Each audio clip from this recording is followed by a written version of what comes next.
8h23, RN no ar, obrigada pelo carinho da sua companhia. E agora aqui no estúdio a gente vai conversar com o presidente do Conselho Regional de Medicina, Dr. Marcos Lima de Freitas. Doutor, muito obrigada pela participação no momento importantíssimo quando a gente fala de saúde para o Brasil, para o nosso estado, para o mundo, né? Eu que agradeço, bom dia Marina, bom dia a todos.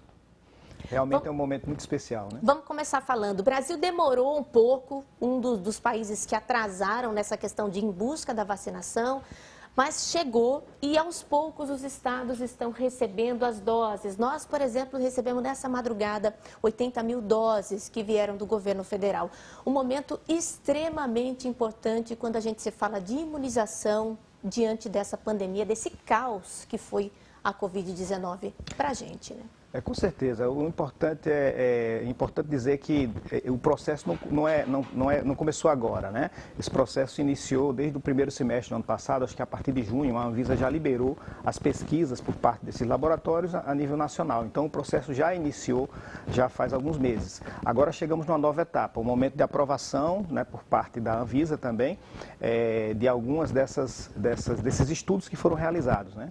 Então é um momento a se comemorar, porque a partir de agora, e começamos já de uma forma bem rápida, a vacinação em todo o país. Isso é muito importante porque é mais um instrumento de combate a essa doença. Doutora, a gente vê muita gente criticando a Anvisa, dizendo que demorou para sair, inclusive a reunião que teve essa semana foi uma reunião muito demorada, muito detalhada, mas isso é extremamente importante. O papel da Anvisa é fundamental, né? E de uma enorme responsabilidade, né? Ou seja, você liberar o uso de uma vacina no país de uma forma emergencial, ou seja, de uma forma considerando a excepcionalidade do momento, isso aumenta ainda mais a responsabilidade dos técnicos da Anvisa. Isso realmente nós temos que entender essa parte também.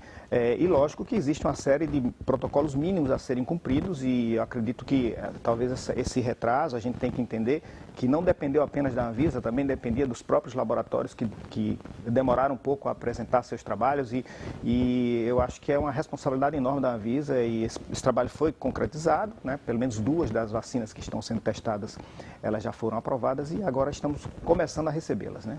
A gente está em mais ou menos um ano dos primeiros casos aqui no Brasil e muita gente ainda receosa em tomar a vacina. A gente já falou de fake news, gente contra, gente a favor. Então, o senhor, como médico especialista, gostaria que falasse sobre a importância da vacina. A gente tomou vacina a vida toda, né? E nunca ninguém reclamou.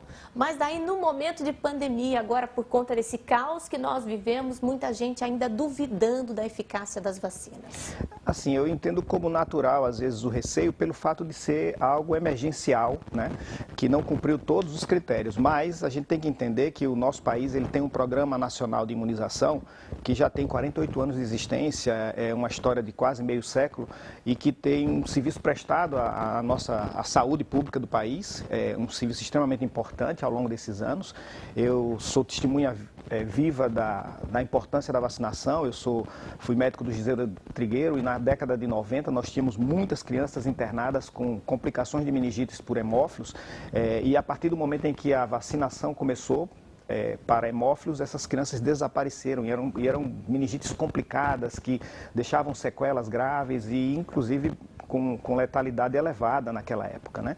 Então eu sou uma testemunha viva, eu sou um defensor da vacina e num momento como esse, a nossa instituição ela tem analisado todas as análises que são feitas, as discussões no nosso pleno, são exatamente levando em consideração a excepcionalidade do momento. Nós estamos num momento de excepcionalidade, onde nós temos que considerar que a ciência ela não acompanha os impactos da pandemia e que nós temos que entender que essa possibilidade de uma aprovação emergencial, isso tem que ser entendida não só por nós médicos, cientistas, mas também pela própria população. Doutor, e não é porque a vacinação começou ainda em pequena escala no nosso estado que a gente precisa, que a gente já pode tirar a máscara, que a gente já pode, assim, ficar mais solto em relação aos cuidados. Muito pelo contrário, né? Esse é só o começo E máscara, acredito que a gente não tira tão cedo, ou seja, a pandemia não acabou, né? Não, não. A vacinação não significa abandonar as outras estratégias de enfrentamento da doença. Nós precisamos manter o distanciamento social, o uso de máscara, o atendimento aos pacientes de uma forma o mais precoce possível, né? E isso tudo tem que ser mantido independente da vacinação. A vacinação apenas é um início, a gente entende como um início esperançoso de um fim, né? De um fim de uma pandemia que assola e que traz repercussões não apenas provocando uma crise sanitária, mas também, inclusive, uma crise humanitária. A gente agradece a participação, Dr. Marcos Lima de Freitas, presidente do Conselho Regional de Medicina. Muito obrigada. Eu que agradeço em nome do Conselho. Muito obrigado. Estaremos sempre à disposição.